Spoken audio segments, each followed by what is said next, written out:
guys, MBL Loki. Welcome back. நாம் இன்றைக்கி பார்க்க போகிறது the advanced player of the tutorial டவரோட எபிசோடு 4 தான் நம்ம இன்றைக்கி பார்க்க போகிறோம். எபிசோடு 3 மிஸ் பண்ணவங்க லிங்க் டிஸ்கிரிப்ஷனில் இருக்குது, செக் பண்ணிக்கோங்க. நம்ம வீடியோஸ் பிடிச்சிருந்தா அந்த லைக் பட்டனை தட்டிட்டு நம்ம சேனலை சப்ஸ்கிரைப் பண்ணி சப்போர்ட் பண்ணுங்கள்.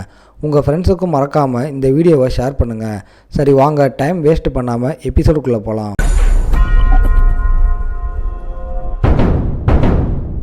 எபிசோடோட ஸ்டார்டிங்கில் என்ன யோசிக்கிறீங்க? 10 பில்லியனா? இந்த கான்ட்ராக்டை பற்றி நீங்கள் சொல்கிறது எனக்கு புரியலை. கரன்சியோட வேல்யூ எதுக்காக இப்படி அடி வாங்கியிருக்கு? ஏதாச்சும் பிரச்சனையா என்ன? இங்கே மான்ஸ்டர்ஸ் எல்லாம் வந்ததுனால நிலைமையை அப்படியே மாறி போயிடுச்சு. ஆனால் நான் சொல்லி ஆகணும், இப்போ லேண்ட் அதோட வேல்யூ தான் ரொம்பவும் அதிகமாக இருக்குது. ஏன் இத்தனைக்கும் நீங்கள் இருக்கிற அந்த லேண்ட் இதோட வேல்யூவும் ரொம்ப அதிகமாகிடுச்சு. கிட்டத்தட்ட 1.3 பில்லியன். என்னது, வெறும் அந்த லேண்டோட வேல்யூவே 300 மில்லியன் தான்.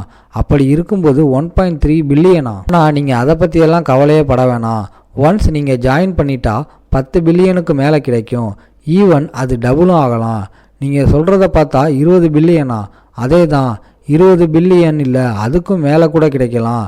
ஃபேவரே உங்கள் பக்கம்தான். கான்ட்ராக்டை நீங்கள் ரெனியூ கூட பண்ணிக்கலாம்.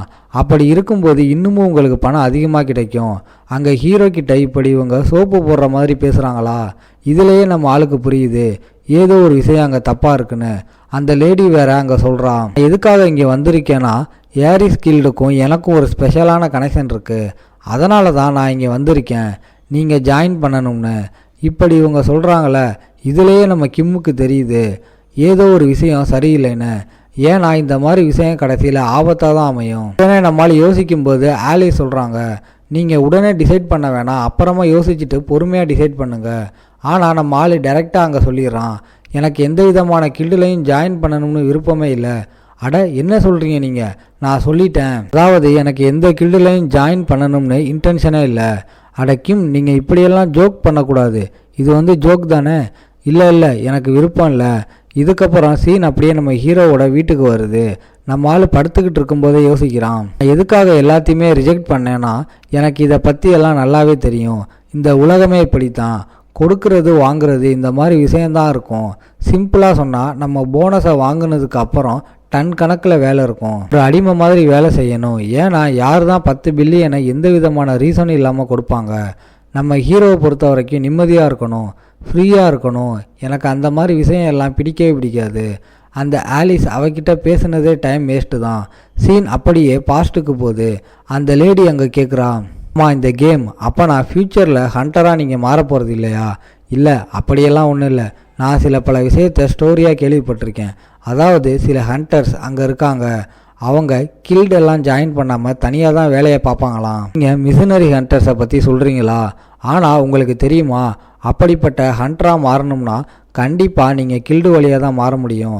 அப்படி இல்லாமல் கண்டிப்பாக உங்களால் மாற முடியாது. அப்படியா? சரி, நான் விஷயங்களை பார்த்துக்கிறேன். நீங்கள் சொல்கிறது எதுவும் சரியில்லை. நீங்கள் ரொம்பவும் அரகண்ட்டாக இருக்கீங்க. நீங்கள் நினைக்கிற மாதிரி ரியாலிட்டி இருக்காது. ரியாலிட்டி ரொம்பவும் கஷ்டம்.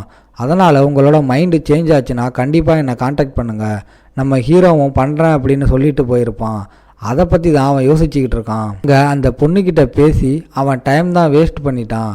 ஆல்ரெடி நம்ம ஹீரோவுக்கு அந்த டைமில் தூக்கமாக வந்துச்சு, எல்லா தூக்கமும் வேஸ்ட்டாக போச்சு. என்னால் இப்போ சரியாக தூங்கக்கூட முடியல. சைடில் ஏதோ ஒரு பேப்பர் இருக்கும், அதை படிக்கலாம்னு எடுக்கிறான். இதில் 3 கில்டோட பேர் போட்டிருக்கோம். இதுக்கப்புறம் 5 நாள் கடந்து போகுது. அவனோட பழைய ஃப்ரெண்ட்ஸை அவன் மீட் பண்ணுறான். நம்மளால் ஆச்சரியமாக ஆயிடான். அவங்க 3 பேருமே இப்போ நல்லா வளர்ந்துட்டாங்க. அதில் ஹுவாங் அப்படின்னு ஒரு பர்சன் இருக்கான்.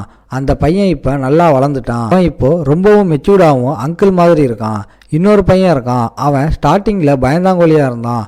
ஆனால் இப்போ ஆள் ரொம்பவும் ஹேண்ட்ஸமாகவும் ரொம்பவும் தைரியமாக இருக்கிற மாதிரி இருக்கான். 3ஆவதாக அந்த பொண்ணு தான், அவனும் ரொம்பவும் டிஃப்ரெண்ட்டாக இருக்கா. ஜூனியர் ஹை ஸ்கூலில் வேறு மாதிரி இருந்தா, வளர்ந்ததுக்கப்புறம் இப்போ அப்படியே கம்ப்ளீட்டாக வேறு மாதிரி இருக்கா. அங்கே ஹேண்ட்ஸமாக இருக்கிற பையனை பற்றி அவன் சொல்கிறான், ஞாபகம் இருக்கா 50வது ஃப்ளோர், அப்போலாம் என் பின்னாடி நீ ஒளிவ. ஆமாம், எதுக்காக அந்த விஷயத்தெல்லாம் ஞாபகப்படுத்துகிற? வாயை மூடு. அடுத்ததான் அந்த பொண்ணை பற்றி அவன் சொல்கிறான். அந்த பொண்ணு 14வது ஃப்ளோரில் ஒரு மான்ஸ்டரை பார்த்து பயந்து ஃபேண்ட்லேயே அவள் உச்சா போயிட்டா. இதை பற்றி சொல்ல அவள் ரேஜிக்கே போயிடுறா. இதுக்கப்புறம் நீ பேசுனா அவ்வளவுதான், அதுக்கப்புறம் உன்னோட வாய் இருக்காது. இதனால் அவன் சூகி சாப்பிட்றான். ஏன்னா இதெல்லாம் சாப்பிட்டு 12 வருஷம் ஆச்சு. இது ரொம்ப அற்புதமாக இருக்குது. அங்கே இதை பார்க்கும்போது அவளுக்கு மர்மேடு மான்ஸ்டர் தான் அங்கே ஞாபகம் வருது. அந்த டவரில் ஒரு மர்மேடு மாதிரி ஒரு மான்ஸ்டர் இருக்கும். அதை பார்த்த உடனே ஒரு ஸ்வாட் எடுத்துகிட்டு நம்ம ஹீரோ பாயுவான். அதை வெட்டி அப்படியே கூறு போடலாம்னு அதை பற்றியெல்லாம் அவங்க பேசுகிறாங்க. அங்கே ஏகப்பட்ட ஸ்டோரிஸை அவங்க கேள்விப்பட்டிருப்பாங்க. ஏன்னா 12 வருஷமாக நம்ம ஆள் உள்ளேயே இருந்ததால் ஒரு ஜென்ரேஷனுக்கு மக்கள் வந்து போயிருப்பாங்க. அப்போ ஹீரோ என்னென்ன பண்ணான்னு நிறையவே ஸ்டோரிஸ் எல்லாம் உன்னை பற்றி பரவுச்சு. என்னது, என்னை பற்றி ஸ்டோரிஸா? என்ன சொல்லிகிட்டு இருக்க? எனக்கு புரியலை. கிம், உனக்கு தெரியாதா என்ன? இப்போ நீ தான் செலிபிரிட்டி மாதிரி.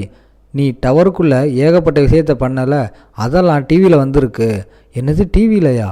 எதுக்காக நான் டவரில் பண்ணது டிவியில் வரணும்? இவங்க எதை பற்றி பேசுகிறாங்கன்னு தெரியலையே. ஏன்னா டவருக்குள்ளே கோளாறாக நான் ஏகப்பட்ட விஷயத்த பண்ணேன்.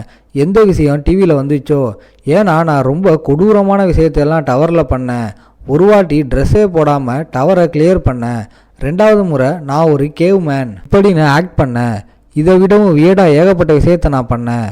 நாங்கள் டிவியில் என்ன பார்த்தோம்னா, நீ டான்ஸ் ஆடிக்கிட்டே மான்ஸ்டரை கொன்னியலை, அதுவும் ஒரு வியடான டான்ஸா? வியடான டான்ஸ்னு சொன்ன உடனே நம்ம ஆள் பயந்து போயிடுறான். அவன் ஒன்றுமே போடாமல் ஒரு வாட்டி தாக்குனால அந்த டைம்லையும் அதே மாதிரி தான் வியடாக டான்ஸ் ஆடிக்கிட்டே தாக்குனான். அப்படி நாம் பயந்து போயிடுறான். அப்புறம் தான் அவங்க சொல்கிறாங்க, டிவியில் என்ன வந்திருக்கும்னா, நம்ம ஹீரோ வித்தியாசமாக ஏதேதோ போஸ் எல்லாம் கொடுத்துக்கிட்டு அங்கே பயங்கரமாக டிஸ்கோ டான்ஸ்லாம் ஆடிட்டு இருந்தான். அதை பார்த்து அந்த மான்ஸ்டர் கன்ஃபியூஸ் ஆகிடுச்சு. இப்படியெல்லாம் வித்தியாசமாக ஏதேதோ பண்ணி அங்கே டவரை கிளியர் பண்ணியிருப்பான். இந்த மாதிரி விஷயங்களை சொல்லும்போது இப்போ தான் நம்ம ஹீரோவுக்கு நிம்மதியாக இருக்கே. ஆமாம், அந்த மாதிரி விஷயங்களை நான் பண்ணேன் தான். ஏன்னா யார் அந்த டவரில் அப்படி பண்ண மாட்டாங்க. ஏன்னா பல வருஷத்துக்கு நான் அங்கேயே மாட்டிக்கிட்டு இருந்தேன். அந்த டைமில் நான் ரொம்ப சோர்ந்து போயிட்டேன். எனக்கு என்ன பண்ணணும்னே தெரியலை. அதனால் அந்த இடத்துல யாராக இருந்தாலும் இந்த மாதிரி விஷயங்களை பண்ணுவாங்க. ஆமாம், உன்னோட ஸ்ட்ரென்த்தை பற்றி நாங்கள் கேள்விப்பட்டோம்.